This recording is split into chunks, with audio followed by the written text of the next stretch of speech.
Республиканский бюджет на ближайшие 3 года принят. Проект закона обсудили на очередном заседании парламента.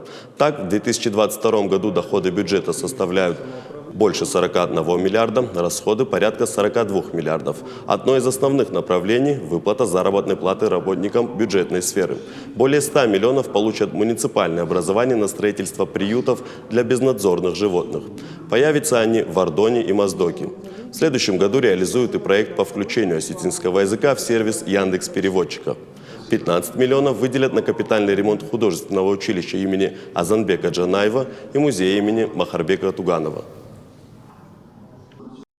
289,9 миллионов рублей – это осуществление мероприятий Министерства строительства и архитектуры, в том числе 205,4 миллионов рублей капитальный ремонт школ и приведение их в нормативное состояние, в том числе в сфере пожарной безопасности и антитеррористической защищенности, 45,7 миллионов рублей – это капитальный ремонт помещений в зале государственного бюджетного учреждения ансамбля «Алан» и приведение их также в нормативное состояние, в том числе в сфере пожарной безопасности и антитеррористической защищенности.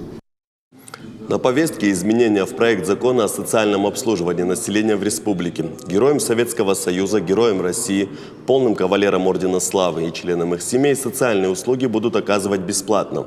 Это социальное обслуживание на дому или стационарно. Депутаты внесли инициативу дополнить перечень героями труда Северной Осетии.